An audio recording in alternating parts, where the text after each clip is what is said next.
Welcome back to American Agenda. Let's take a revisit to the comments in Ohio made by former President Trump. And of course, I'm talking about the economic bloodbath comments taken wildly out of context by the mainstream media and Democrats. If I don't get elected, it's going to be a bloodbath for the whole. That's going to be the least of it. It's going to be a bloodbath for the country. That'll be the least of it. But they're not going to sell those cars. They're building massive factories of 100% tariff. They won't sell any cars over here. And I'll tell them, if they want to build a plant in Michigan, in Ohio, in South Carolina, they can, using American workers. Okay, it's clear what he was talking about, the auto industry, but the part of the speech that the legacy media focused on was, of course, those words, bloodbath in election. Let's listen.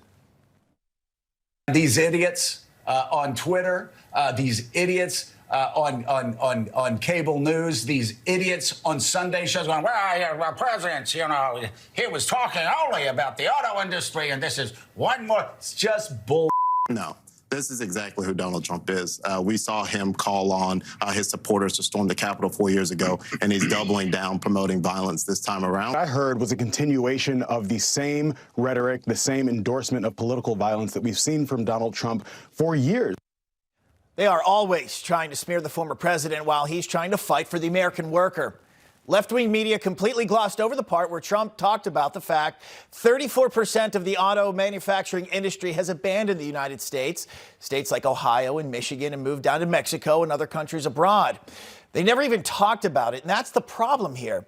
After all these years, they still don't get why Trump resonates with so many people in that region. However, it's comments like these that give some people hope someone is fighting for them. Let's listen. Those big monster car manufacturing plants that you're building in Mexico right now, and you think you're going to get that, you're going to not hire Americans, and you're going to sell the cars to us. Now, we're going to put a 100% tariff on every single car that comes across the line, and you're not going to be able to sell those cars. That's called policy to help those people in the Rust Belt region that are desperate for something to change. To use Ohio as an example, the Lordstown General Motors plant, which closed a few years ago, sums up the decline pretty well. For years, the General Motors plant in Lordstown, Ohio, employed 8,000 workers in the Mahoning Valley, in a Rust Belt region that has become synonymous with industrial decline following the closure of its once mighty steel mills in the 1970s. The presence of the Chevrolet factory in Lordstown and its well-paid manufacturing jobs was particularly important. The article goes on to say stories of places like Lordstown abound the Midwest, and the angst and anger here is something Donald Trump was able to tap into in 2016, and that helped propel him into the White House. Well, that message may very well propel him back into the White House for a second time, a second term. But instead of trying to understand why the MAGA movement still resonates with millions of people, left-wing media and Democrats, including Joe Biden, continue to twist Trump's words out of context. And on top of that, even demonize those very people. Here's a reminder of that from President Biden himself at his famous speech in Philadelphia a little more than a year ago. There's no question that the Republican Party today is dominated, driven, and intimidated by Donald Trump and the MAGA Republicans.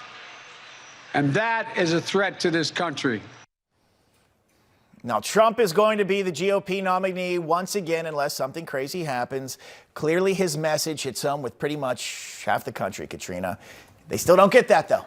No, it's crazy, Bob. A lot to discuss here. And for help with that, we are joined by GOP senatorial candidate in Utah, Carolyn Phippen, along with Democratic strategist Jonathan Harris. All right, great to have you both with us here. Carolyn, let's start with you. As we focus in on the state of Ohio and following what Bob just shared with us, let's look ahead to November. Is Ohio still a presidential battleground state? Many saying no, because the last Democrat to win the state was Barack Obama in 2012, edging up Mitt Romney by a mere 3%. And things really have changed. Former President Trump winning this state by more than 8%, beating both Hillary Clinton and Joe Biden. So a lot of people saying, why are you even calling Ohio a battleground state? They're very much Trump supporters overall. What do you say? Yeah, I say we're seeing a massive realignment occurring in our country right now, right? It is not Democrat, Republican. It is people who love this country and people who are clueless about what's going on in this country. Jonathan, your response to that? I don't know. I grew up without dating myself. I grew up during the Bush administration, and that was, one of their favorite talking points. If you disagreed with the fact that he crashed the economy or with the war or with anything, or the fact that he allowed a terrorist attack to happen on his watch, you hated the country. You hated America. That was a look and go to. When in reality, what this is there are a lot of people who want the best for America, and they just believe in taking different paths to getting there without demonizing the left or right.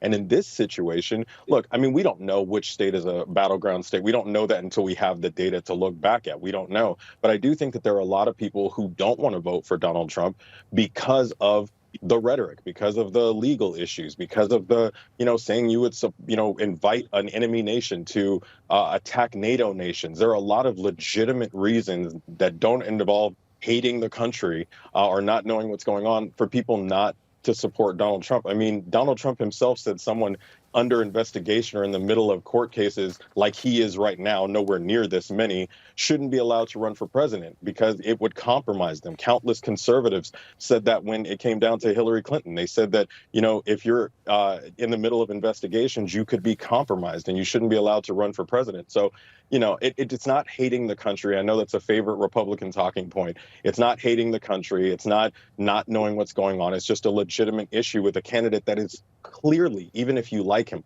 clearly flawed.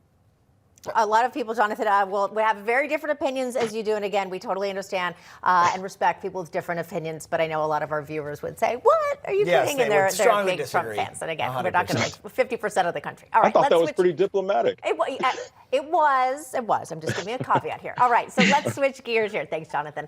All right, so while Trump is trying to run a campaign, New York Attorney General Letitia James is about to potentially seize his properties if the former president does not come up with $464 million in bond. Now, the New York AG says she will seize his assets on Monday if he doesn't come up with the cash.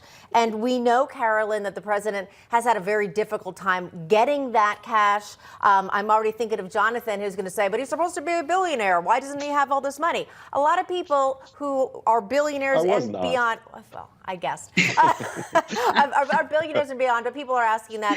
They don't have that amount of money that's liquid. It's in other assets, like almost real nobody estate. has that kind exactly, of cash. Billionaire like or not, nobody has $500 million in but cash. But Carolyn, they're around. still saying that maybe one of his very wealthy friends might help him out. Yeah, here's the thing. Judicial liberal extremism is creating a banana republic in this country. Do you remember just a few years ago when some of Donald Trump's supporters were saying lock her up with Hillary Clinton? And we had the left going completely crazy over that, saying that that was absolutely inappropriate. That was political targeting of the opponent. And look at what is going on now. Not only is Trump being prosecuted and persecuted, but the left is silent. They are encouraging it, and they are using the fact that this is occurring to say that we then should not support him. It's the way they do everything. Target here and then jump on that targeting through all of your news sources and all of your talking points.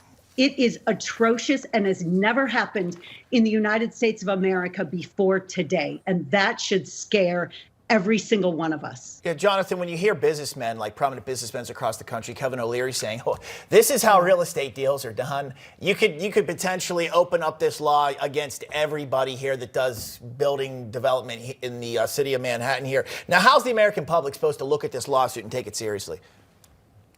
I think it's ironic. Look, I'm not a mean person. I don't revel in someone being humiliated like this. This is obviously humiliating for Donald Trump. He's very sensitive about portraying himself as a billionaire or wealthier than he is. Obviously, in the early 90s, he suffered a series of financial losses, and he was kind of a punchline then. People have said before that when he goes on roasts or shows, the only thing he won't let you joke about is how much money he has. So I don't revel in someone being embarrassed like this. But what I do say is that for someone who campaigned on law and order, when you are now being held accountable by law and order, instead of taking your licks like a man, just saying, hey, I did some things that I shouldn't have. I made some mistakes. I campaigned on law and order, and this is me, facing the consequences of some of my actions, So should they crack open the books of every real estate company in the country then? Is that what you're saying then? That everybody should take their licks? I don't know the financial situation of every real estate agent in the country, but what we do know is what Donald Trump did and what he was found guilty of doing. And this is a situation where just take your licks, man. You did it. You campaigned on this. Just take it, fight it as you can. But he always sells victimhood to his followers, that he's a victim, and they lap it up and they go, oh, this poor persecuted man, instead of saying he did something he shouldn't have done. I don't think they're lapping it up. I think they're in agreement with him. I don't think they're just hearing it. I think they're, President Trump, we actually agree that you are being prosecuted unjustly. I think that's really what it is. But when have his followers ever called him out for anything? When have they broken with his rhetoric about anything? Never.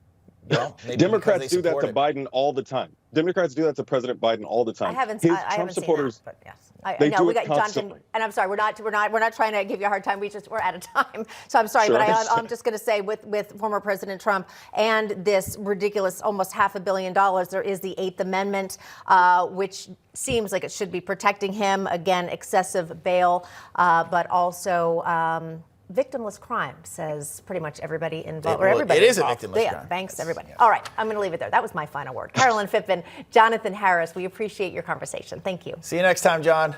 And Carolyn. Carolyn, too. Okay. Before we go to break, a programming note for you. Ashley Merchant, the defense attorney who first accused Fulton County DA Fonnie Willis and led prosecutor Nathan Wade of having a romantic relationship. She joins us tonight with Greta Van Susteren on the record. Hear why she thinks DA Fonnie Willis could still be kicked off the case.